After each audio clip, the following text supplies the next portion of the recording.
નમસ્કાર મિત્રો, આ વિડીયોમાં આપણે ટકાવારીનું પત્રક કઈ રીતે ભરવાનું છે તે બતાવીશું। સ્ક્રીન પર તમે જોઈ શકો છો આ રીતનું આખું પત્રક ભરેલું જ છે, પણ એને આપણે સમજાવીએ એટલે કઈ રીતે ભરવાનું એક ખ્યાલ આવી જશે।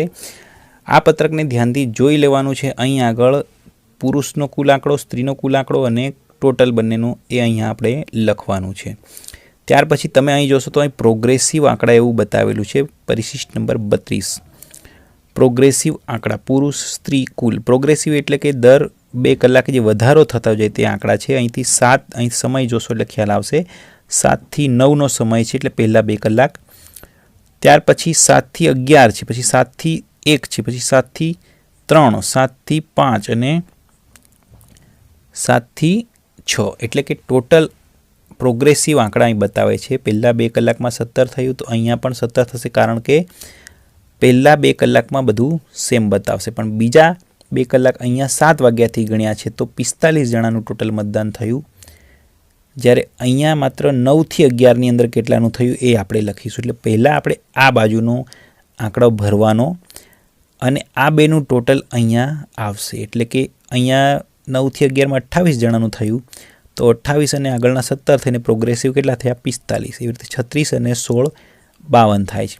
હવે અને ટોટલ એ રીતે આપણે આગળ વધારતા જઈશું। 64 અને 33 થઈને 97 થાય છે, એટલે 7 થી 11નો આ આંકડો।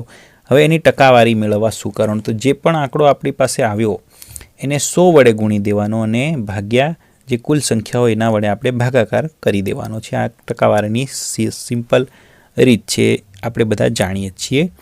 તો એક ઉદાહરણ આપણે બતાવીએ કે અહીં આગળ દાખલા તરીકે આપણે આ બીજી લાઈન લઈએ, 45 છે તો એ કેટલા ટકા મતદાન થયું કહેવાય। 45 પુરુષોએ મતદાન કર્યું એટલે પુરુષનો આંકડો દેખવાનો કુલનો, સ્ત્રી હોય તો સ્ત્રીનો દેખવાનો।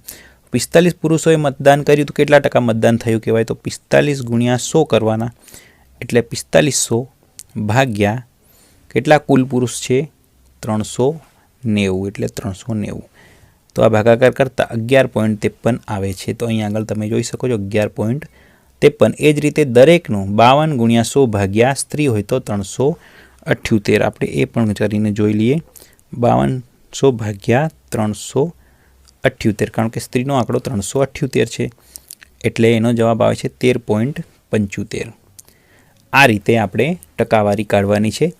બીજું કે આપણે આ આંકડા દર 2 કલાકના અહીંયા લખતા જઈશું અને ઝોનલ અધિકારી જે પ્રમાણે માંગે 2 કલાકના માંગે તો અહીંયાથી આપવાના અને પ્રોગ્રેસિવ માંગે તો અહીંયાથી આપવાના। એટલે આ પત્રક એટલું મહત્ત્વનું છે, એમાં બંને પ્રકારના આંકડાઓ આપણને ઉપલબ્ધ થાય છે। આ કરતાં અંતે સરવાળો જે આવે આ સરવાળો અને અહીંયાનો પણ જે આંકડો છે એ આપણને મળી જવો જોઈએ, તો આ પત્રક આપણું સાચું થયું છે એમ આપણે કહી શકીએ છીએ। એટલે આ રીતે આ પત્રક બનાવવાનું અને આ જે લાસ્ટ લાઈન છે આ અને આ ટોટલ સરખી થવી જોઈએ। જેવી રીતે આપણે પુરુષને ગણ્યું એટલે પુરુષનો વડે ભાગાકાર કર્યો, સ્ત્રીનો ટકાવારી જોઈએ તો સ્ત્રીના વડે ભાગાકાર કર્યો, એટલે કુલની ટકાવારી જોઈએ તો 9700 ભાગ્યા 768 કરવા પડે તો એ જે આવશે એ એની ટકાવારી મળી જશે। એટલે ટકાવારી મેળવવા માટે જે કંઈ આંકડો છે એને 100 વડે ગુણી અને ત્યાર પછી એને જે કુલ સંખ્યા વડે ભાગાકાર કરવાનો। પુરુષ હોય તો પુરુષની કુલ સંખ્યા વડે ભાગાકાર કરો, સ્ત્રી હોય તો સ્ત્રીની કુલ સંખ્યા વડે ભાગાકાર કરવો। એટલે આ રીતે આ